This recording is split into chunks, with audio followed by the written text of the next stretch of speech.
4.000-an kakak ya. Oke. Enggak, nanti setelah saya pulang dari sini nanti ada yang membantu ya. Bapak Ibu, yang penting Bapak Ibu sehat semua, yang penting Bapak Ibu rukun semua, sehat semua ya. Terima kasih. Wassalamualaikum warahmatullahi wabarakatuh. Segitu aja Mas Gibran, jauh-jauh dari Solo.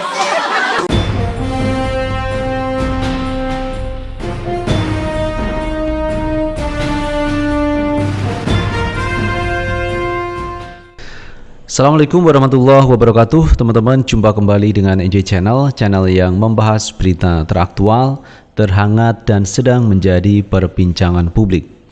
Sahabat NJ Channel, kali ini yang akan kita bahas mengenai elektabilitas calon presiden menjelang debat yang akan diadakan hari ini, tepatnya nanti malam tanggal 12 Desember 2023. Ini adalah debat perdana yang dihadiri oleh 3 pasangan calon presiden. Namun demikian, kita juga ingin melihat teman-teman, seberapa kuatkah seorang calon wakil presiden yang akan melakukan debat nanti malam, terutama Gibran Raka Buming Raka, karena Gibran ini menjadi perbincangan publik teman-teman.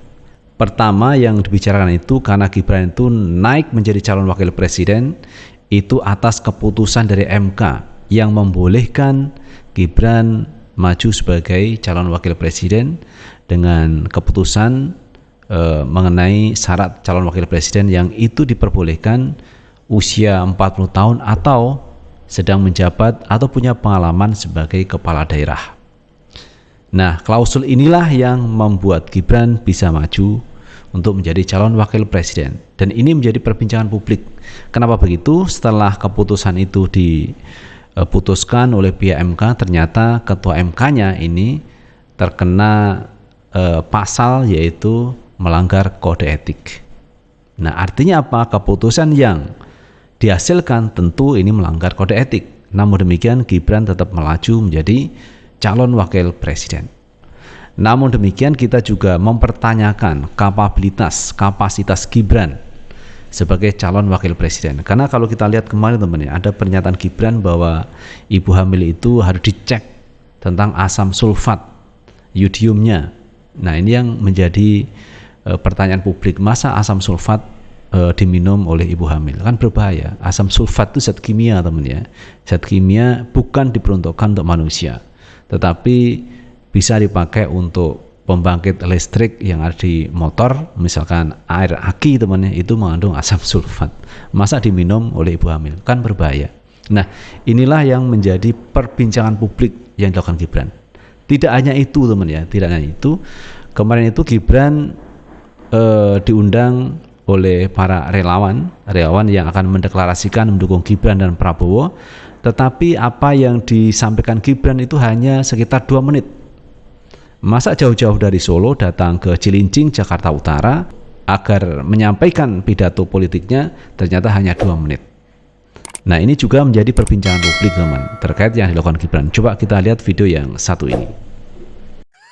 Pemerintah pun seakan-akan nggak tahu mau bagaimana nasib kita.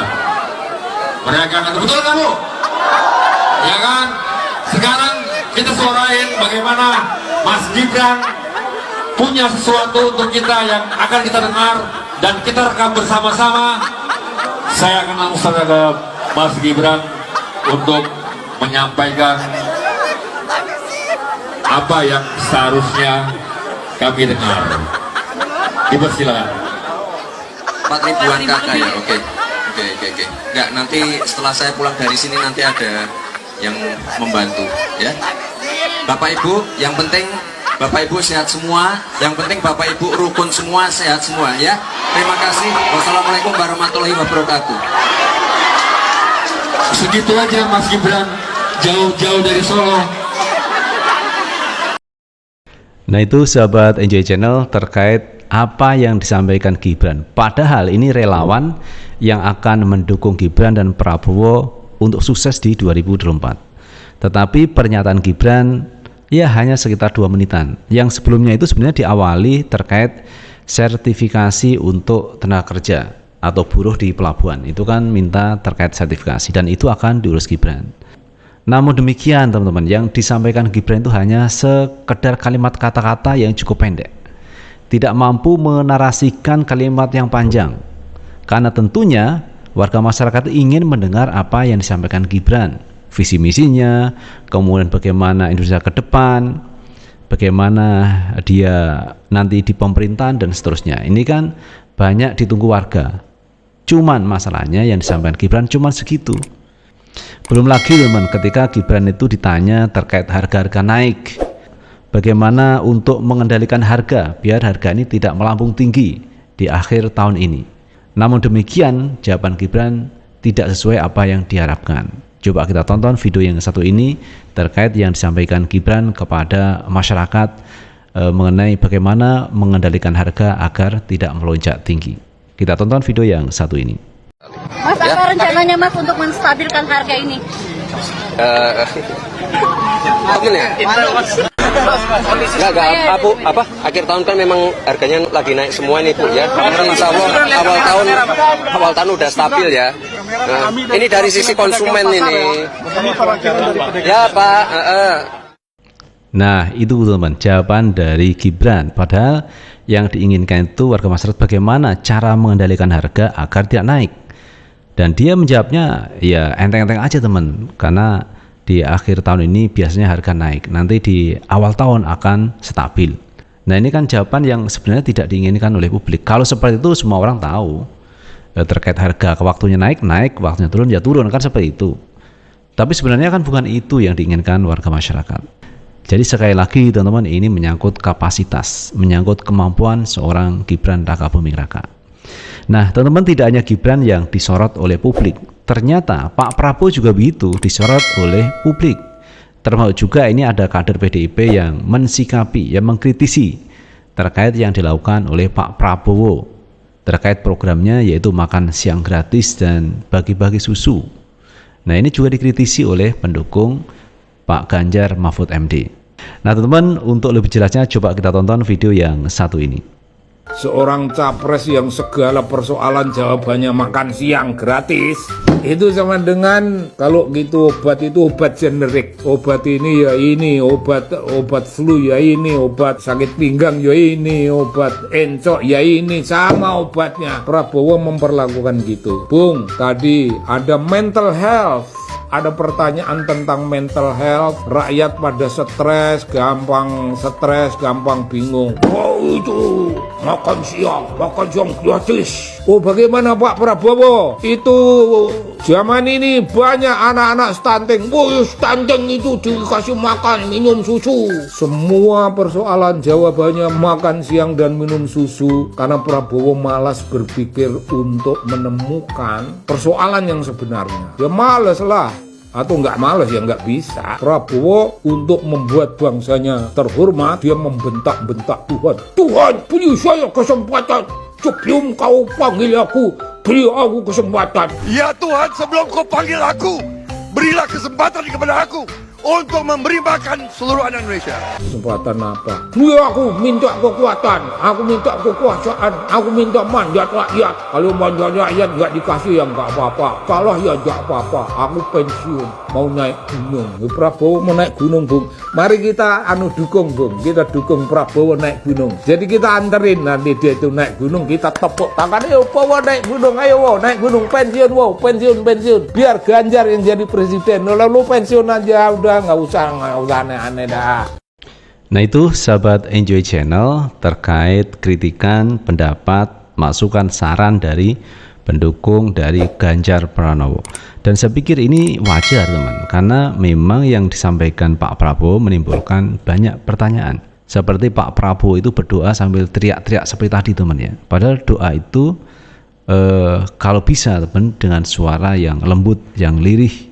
Kita berdoa, menengadahkan tangan, tidak perlu dengan suara keras. Tuhan itu maha tahu teman, tidak perlu teriak-teriak berdoa, tapi cukup dalam hati pun Tuhan itu tahu. Nah inilah hal-hal yang dikritisi oleh publik, oleh masyarakat. Dan saya pikir juga tidak masalah ketika Anda mencalonkan diri menjadi calon presiden, wakil presiden, Anda siap-siap dikuliti oleh warga masyarakat. Kenapa begitu? Karena Anda akan memegang mandat rakyat. Jadi Anda akan memerintah Indonesia ini. Anda dibayar oleh rakyat dari APBN. Maka rakyat juga berhak mengetahui siapa Anda yang akan memimpin Indonesia ini. Nah teman-teman, terkait itu semua kita juga akan melihat bagaimana elektabilitas calon presiden dan wakil presiden jelang debat kandidat yang akan digelar nanti malam oleh KPU. Nah terkait itu semua teman-teman, coba kita lihat dulu terkait elektabilitas calon presiden wakil presiden jelang debat kandidat nanti malam yang digelar oleh KPU. Bagaimana elektabilitasnya? Coba kita baca berita teman dari CNN Indonesia. Elektabilitas capres-capres jelang debat perdana. Anies warna biru teman ya. Anies Mohaimin dapat 22,8%. Kemudian Prabowo dapat 45,8%.